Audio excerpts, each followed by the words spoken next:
Israel bantu Ukraina. Rusia, bagaimana jika tentara kami bantu Hamas?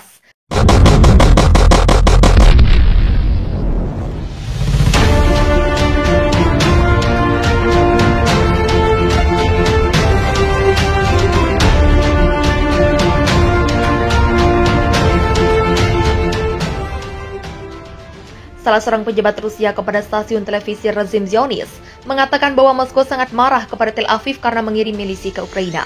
Stasiun televisi rezim Zionis Kan 11 Jumat 7 Oktober mengutip salah satu sumber yang dekat ke pemerintah Rusia melaporkan Moskow sangat marah dengan laporan terkait lampu hijau Tel Aviv untuk mengirim ratusan milisi Zionis ke Ukraina. Pejabat Rusia itu menuturkan, jika bagi Anda jelas bahwa warga Rusia berperang melawan Israel bersama Hamas, apa reaksi Anda? Orang-orang Rusia marah karena Israel setuju mendukung Ukraina dan wajar jika Moskow bereaksi. Sehubungan dengan penghentian aktivitas lembaga Yahudi, Jewish Agency di Rusia, pejabat Moskow itu menegaskan bahwa masalah ini tidak ada kaitannya dengan kemarahan Rusia terhadap Israel. Lembaga itu ditutup karena melanggar aturan. Sebelumnya Rusia menolak rencana kunjungan delegasi Israel ke Moskow untuk membicarakan penutupan Jewish Agency. Di tengah hubungan yang memanas dengan Rusia, para pejabat di Israel dilaporkan sedang bersiap untuk mengirim lebih banyak bantuan militer dan kemanusiaan ke Ukraina berdasarkan laporan dari surat kabar Haaretz. Sebagaimana dikutip CNBC International, di antara bantuan yang akan dikirim terdapat sistem pertahanan yang melindungi pasukan di darat, perlengkapan tempur pribadi, dan sistem peringatan. Hanya saja sistem persenjataan yang tergolong canggih dan mematikan belum akan dikirim dalam waktu dekat. Adapun rencana itu digodok ketika Israel menghadapi tekanan yang meningkat dari Amerika Serikat dan Uni Eropa untuk mengambil sikap yang lebih tegas terhadap Rusia. Perlu diketahui, serangan negeri Beruang Merah ke Ukraina telah memasuki bulan ketiga. Sementara itu hubungan Israel dan Rusia pun terus memanas dalam beberapa hari terakhir. Rusia menuding Israel mendukung gerakan neo-Nazi di Ukraina. Tuduhan ini diutarakan langsung oleh Menteri Luar Negeri Rusia Sergei Lavrov. Hal ini juga disampaikan Rusia setelah Menteri Luar Negeri Israel Yair Lapid mengecam pernyataan Lavrov bahwa Presiden Ukraina Volodymyr Zelensky yang adalah seorang Yahudi dan mirip seperti Hitler.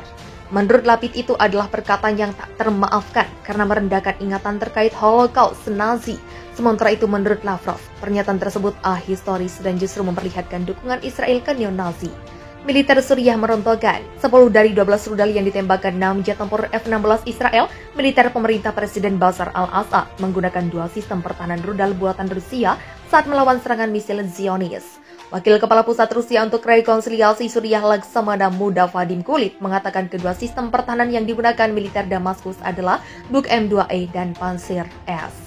Dia menambahkan bahwa 1 tentara Suriah terluka akibat serangan udara Zionis Israel. Serangan Israel telah diluncurkan ke kota kuno Homs dengan laporan menunjukkan bahwa beberapa ledakan terdengar di lingkungan Al-Mahatta.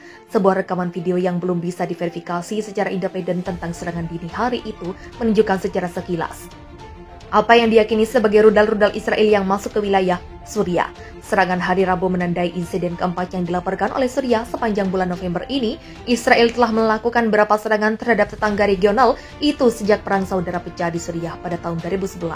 Sementara itu, media Israel Jerusalem Post melaporkan 4 orang tewas dan 7 lainnya terluka dalam serangan udara hari Rabu.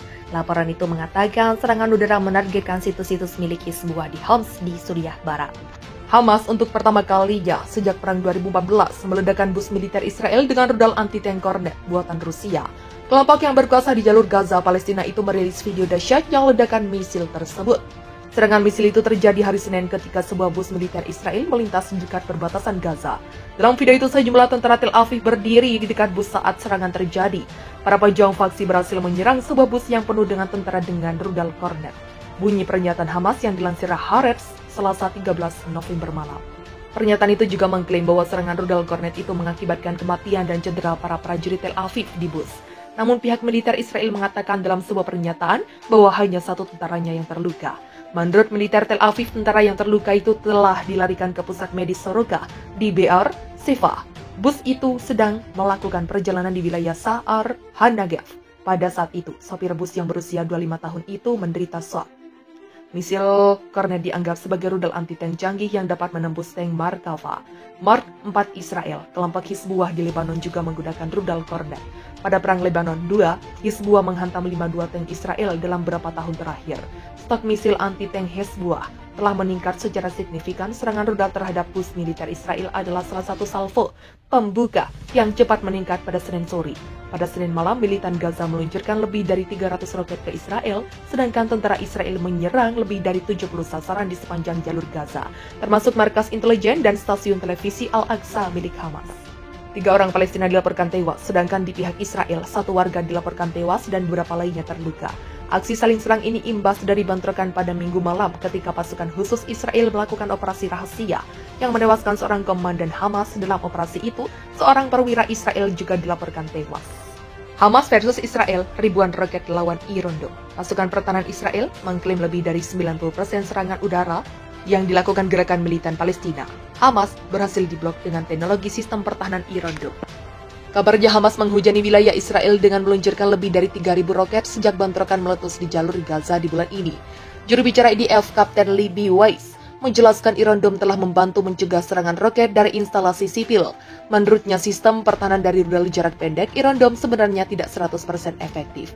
Tapi situasi di lapangan di tengah bentrokan Israel-Hamas yang sedang berlangsung akan sangat berbeda tanpa Iron Dome, ujar dia seperti dikutip Republic World Minggu 16 Mei 2021. Weiss menjelaskan alasan mengapa Iron Dome tidak efektif 100%, yakni karena ada beberapa serangan roket langsung ke warga sipil, ada juga di pusat komunitas Israel dan di Tel Aviv yang telah terkena serangan langsung, bahkan rumah penduduk.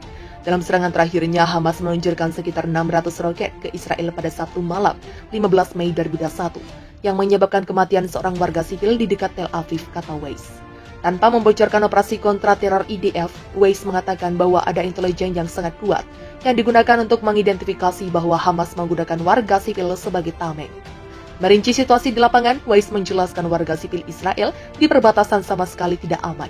Mereka hanya memiliki waktu 15 detik setelah sirene dibunyikan untuk lari ke tempat berlindung. Hanya itu yang mereka bisa lakukan untuk melindungi diri mereka sendiri sebelum serangan roket menghujani mereka, tutur Weiss.